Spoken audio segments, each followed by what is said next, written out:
What's going on, everybody?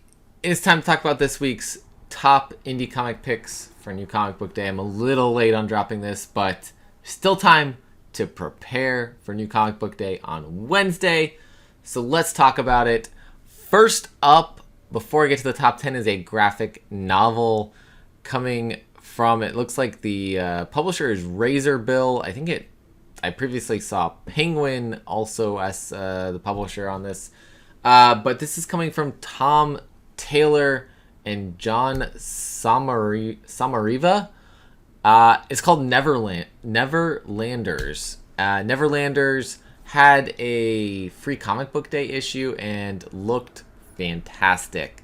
So that was the issue 1, I guess you could say, of Neverlanders, and we're going to see the rest of it here. Bea and her fellow runaways are their own found family, so when a stranger named Paco saves her life, Bea invites him to join their crew, thinking he's another lost teen, someone else the world has overlooked.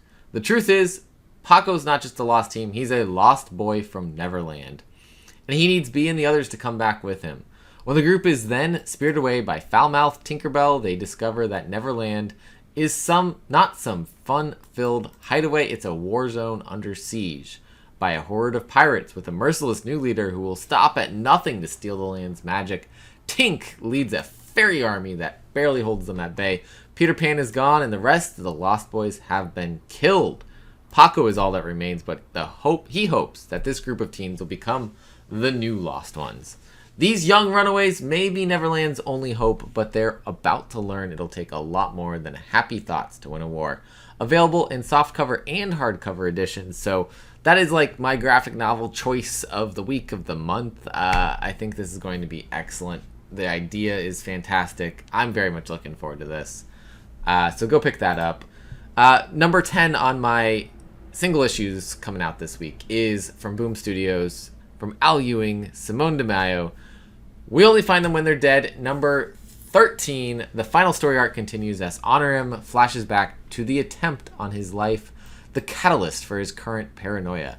But as he debates what to do about theory and what the revelation of his survival means, he may discover that New Dawn has her own agenda. Number 9 on the list this week is from Vault Comics, West of Sundown, number 5. Aaron Campbell, Tim Seeley, Jim Terry, and of course Aaron Campbell on these awesome covers. The entire town of Sangre de Moro has been kidnapped by Reverend Herzog Jung's cult. Now, a union of bitter enemies has to work together to save them, but Jung's plans involve breaching the thin veil between the daylight world and the infinite night of the Umbra. Are our monsters and heroes ready to find out what lurks west of sundown? That is right. Issue 5 of this awesome series from Vault Comics coming out this week. I am been enjoying all of this. We have a 6-issue series, it looks like. So second to last issue here. I feel like we're going to get into a pretty big showdown coming up. So get ready. Monsters versus monsters. Next up, we got from Blue Juice Comics, Knights of the Fifth Dimension. This is my 8th pick for this week. This is issue number 3 of 4. Casey Van Heel, Walter Flanagan putting this one out. I actually still have not read issue number 2 because my shop got it a little bit late, and I haven't gotten to touch it. But I really enjoyed issue number 1, so I'm very much looking forward to seeing how they continue this story of you got to create these comics to keep evil at bay. And kind of become a part of them and tell those stories. So, Knights of the Fifth Dimension, number 3 of 4 from Blue Juice Comics, the company that brought us Billy the Kid. Come on. Can't go wrong there. Number 7 this week, going over to Black Caravan from Scout Comics. Broken Souls Ballad, number 3. Hell is for Kids. Massimo Rossi, Ludovico Serigati. Brother Against Brother. Sister Helping Sister. This is a situation inside and outside the St. Abigail Institute. Meanwhile, pain, madness, and fear will push the boys to understand more and more, even if that revelation is horrible.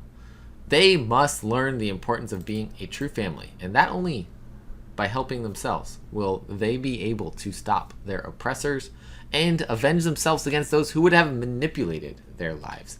this has been such a cool story, looking at, like I've said before, mental health type of ideas and what twisted powers might come from depression and anxiety and multiple personalities and all of these different things. And this group has kind of been created at the St. Abigail Institute because of experimentation on them. So what does that do to them as well? And who is this mother figure that they're kind of designed to protect? And all kinds of cool concepts coming from this. The crazy mind of Massimo Rossi, who has such brilliant storytelling and such brilliant story ideas, really. So that is my number 6 pick this week, number 7 pick this week, number 7 this week. Number 6 this week, House of Slaughter number 8 from, of course, James Tynion the 4th, Sam Johns, Werther Deladera, Leticia Cadanici, Raphael Albuquerque doing this awesome cover here. The Scarlet arc of House of Slaughter continues as Edwin's search for a legendary monster goes horribly amiss. Adrift on Lake Michigan, can Edwin survive with only the torn pages of his journal as makeshift SOS notes? And what memories of his past cases will surface as he clings to life? This has been really cool, this arc. I feel like even more so than the first arc, because we're seeing more characters that we haven't seen before. Learning more about the Scarlet masks, and we just had an announcement. There's a one-shot that's going to look at one of our white masks and really further explore both stories, House of Slaughter and Something's Killing the Children, and kind of bring them back together. So that's pretty cool. That's coming up probably 2 months from now. That is a new announcement, so it's probably in either the previews catalog or the next previews catalog. So it's a little ways away before we see that. But that is my number 6 pick. Number 5 this week, we got from Mad Cave Studios. We are looking at Nottingham, number 10 of 10. David Hazan, Shane Connery Volk, the Sheriff of Nottingham, deals with the terrifying consequences of the attempt to rescue King Richard. Marion makes her final move. This is it. End of the second arc. I believe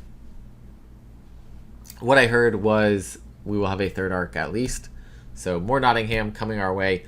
If you want to go check out someone who's talking with the awesome creative team behind this, go follow and subscribe to Blake's Buzz on YouTube or Twitter. He will be having David Hazan, Shane Connery Volk, and the rest of the team, Luca Romano, I believe the letterer, editor also are coming on. So whole crew that's putting out Nottingham from Mad Cave is going over to Blake's Buzz on YouTube and Twitter. So if things work and I can actually link it, I will link him here. So go check him out.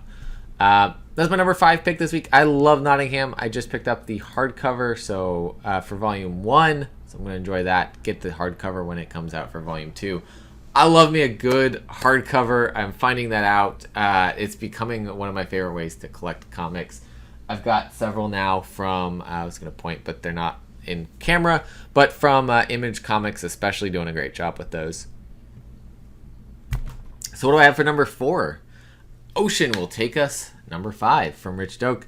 Carlos Olivares, as the launch of Triton Oceanic's wave power plant approaches, the gang finds themselves in a race against time to expose the cult, figure out the company's involvement, defeat the bad guys, and maybe, just maybe, save the world. Find out what happens in the action-packed finale of Ocean Will Take Us. This is the last issue. That's 2 last issues coming this week. We got one more in my top 5. Lots of good finishing books this week.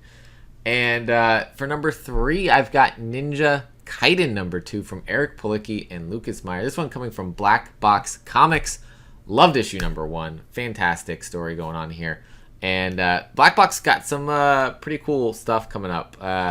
Jonathan Hedrick's going to have some stuff from them. And you know his stuff's dope. He's going to be on the channel soon. So keep an eye out for that. Now in possession of his own Kaiden suit and its amazing abilities to interact with spirits, Yuki Snow attempts to confront the ghost of his father, Sato. Unfortunately, Yuki will have to face the consequences of Sato's broken promise to the living before he can confront the dead. I loved issue number 1. Lots of cool things going on there besides the suit being able to interact with ghosts. Just some of the dynamic between characters I really enjoyed. So, issue number 2 this week from Black Box Comics. For number 2 on my top picks, we got The Joneses number 5 from Michael Morecki, Alessandro Vitti, Yves Cercina, Gallagher doing another killer cover A here. Guys, if you haven't read The Joneses, you should have read them by now. Really, don't even try to keep up with The Joneses, but do try to keep up with the series, which is ending this week, because it's fantastic. It does tie into the overall Resistance world, but guess what? You don't need to have read any of that. The Joneses are reborns, meaning they have these powers that they got post this global pandemic known as the Great Death. And so the Joneses have realized that they are not alone in their neighborhood. There's another family that also has these powers. Unfortunately, that other family is trying to use them for bad and also trying to manipulate humans into hunting reborns in terms of then hunting maybe the good family out of the way. So they've been trying to keep a low profile, but maybe some of them don't want to. Some of them want to help. So we're going to see in this finale here, how do they handle all this and who is going to come out on top and as I guess the saviors of the town or the villains winning out and getting the Joneses taken away.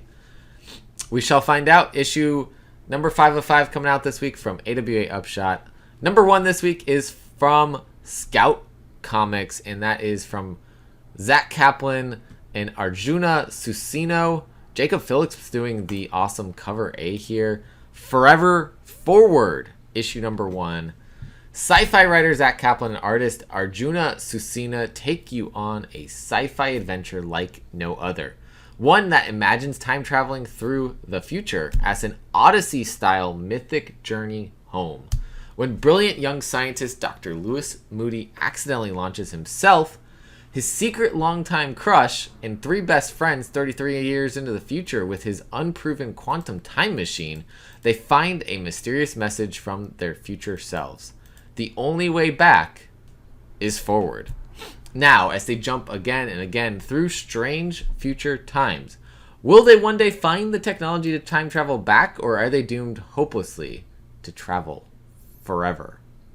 Forward forever. Whatever I'm trying to say. Are they doomed to hopelessly travel forward forever? You got what I was going for. But yeah, super cool concept. Maybe you just travel until time ends and you kind of come back around. Is that how it works? I don't know. We shall find out with this issue 1 from Scout Comics. I think this is going to be a hit. 5-issue miniseries. Zach Kaplan, Arjuna Susini, and Jacob Phillips doing the cover A, at least here. Maybe he's doing all the cover A's. That'd be pretty cool. His art's fantastic. That's it. That is a kind of speed through of the top 10 plus a graphic novel. Thank you for watching. As always, collect what you love, and I'll see you next time.